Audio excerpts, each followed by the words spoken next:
If you haven't been catching any fish this summer and early fall, I'm going to give you 3 tips on what to do, how to do them, and hopefully it will help you catch more fish. Because who doesn't like catching more fish?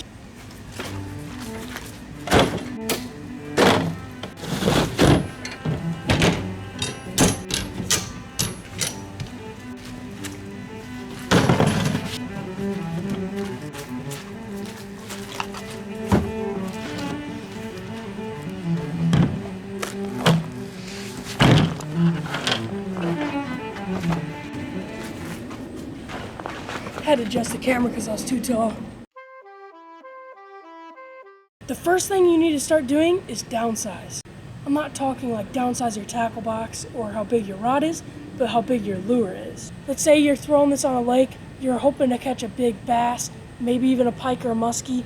You're not getting any hits. There potentially could be 2 problems you're having. One is that the lake is overfished, and the second problem is your lure is too big. Not that the bass won't fit it in their mouth. What everybody thinks is the bigger the lure, the bigger the fish. The lake is pressured so much you can't use the same lures everybody else would be using because the bass have already seen it. So that's when you downsize to a number 1 Mepps. As you can tell, significantly smaller. It's about a 1/5 of the size of that first one. The biggest bass I ever caught was actually on a 0.0 Mepps. It was amazing. And it doesn't just go with Mepps, it goes with soft plastics, Ned rigs, spinner baits, and every other lure you can think of. The second thing that you need to do to catch more fish is to tie a better knot. The only reason I'm here telling you this is because I've learned this the hard way. When I started fishing, I used like a double knot. I've lost many a fish because my knot was not tied right, or I just didn't care to tie a polymer knot or a twist knot. Those are the 2 knots I'm going to be showing you how to tie. So first, I'm going to show you how to tie the polymer knot. I got some 20-pound test here so you guys can see the line a little better. First thing you're going to want to do when you're tying a polymer knot, to get your line in one hand, the lure in the other hand, doesn't matter which hand, you take the line, go through the hole at the top, pull through a couple inches of slack, and then you're going to want to take the loose end that you just pushed through the hole, you're going to put it back in to the same hole you came through, and then you'll see we have a loop here, and then our tag end, and then the line that will be going into our fishing rod. So this is probably the simplest step. You're going to take your loop and you're going to take the tag end with the rest of the fishing line, and you're just going to tie an overhand knot.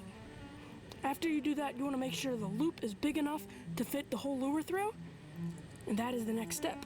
You're going to want to take the loop, put the lure through the loop, make sure it gets over the rest of the lure, and make sure it's at the top.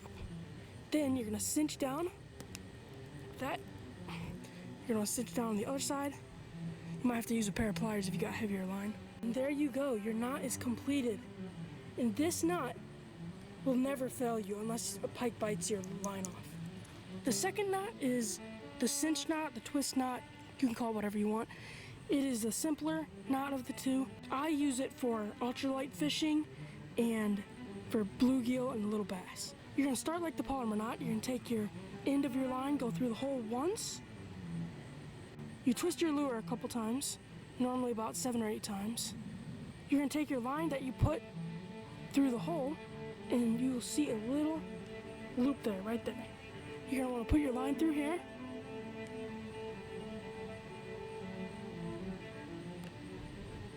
And you need to wet the knot right here.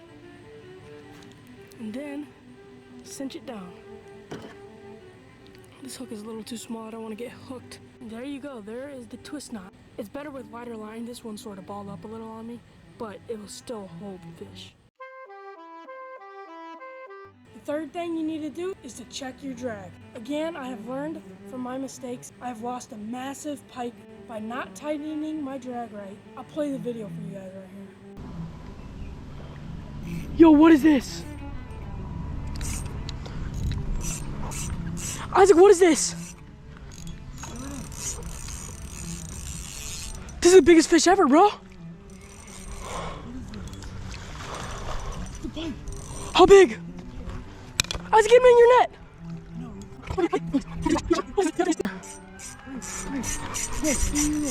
He's gonna spoon me. Yo, get up there. Nice. Reel up to him. I don't want to put too much pressure on him. I'm sort of want to tire him out. Oh, he snapped. He came off. Yeah, as you can see, I totally choked. And this is a really bad move by me. I'm going to teach you how to adjust your drag. So the first way you can check your drag is to grab the line that is coming out of the reel, pull, and you can hear the clicking noise. That is the drag. This all depends on what fish you're going after. If you're going for bluegill and little bass, you don't need your drag set near as high. If you're going for bigger bass, pike, and catfish, you're going to want to set it pretty tight. So to set your drag, there's this little knob at the top. You twist it clockwise to tighten and counterclockwise to loosen your drag. You'll hear it click. As you can see, much tighter. It takes a lot of force. If I'm going for bigger bass, I'm gonna set it about right there. That way you can still get a good hook set, put the hook in their mouth, but still make sure they don't snap off. And the reason for drag is if the fish is big and you have your drag super tight and they're trying to pull, you're just putting more tension on the line and it starts stretching out and it will weaken the line and eventually snap off. But if you go too loose, when a fish pulls, they're gonna have free reign over you. You won't be able to control them. They'll get you tangled up, or you won't even get a good hook set in the first place. Those are the 3 things you need to be doing, and I hope it helps you catch more fish. If it does, comment below, and if you guys have any more tips, leave it in the comments. I'm not a crazy good fisherman either, and I wanna learn. And I'll have a new video out next week. Thanks for watching. Bye. For instance, this is a number 4 Mepps, and this looks really... For instance, this is a number 4 Mepps, and this is... For instance, this is a number 4 Mepps. It looks really good, and it does catch some fish occasionally. For instance, this is a number 4 Mepps. There could be two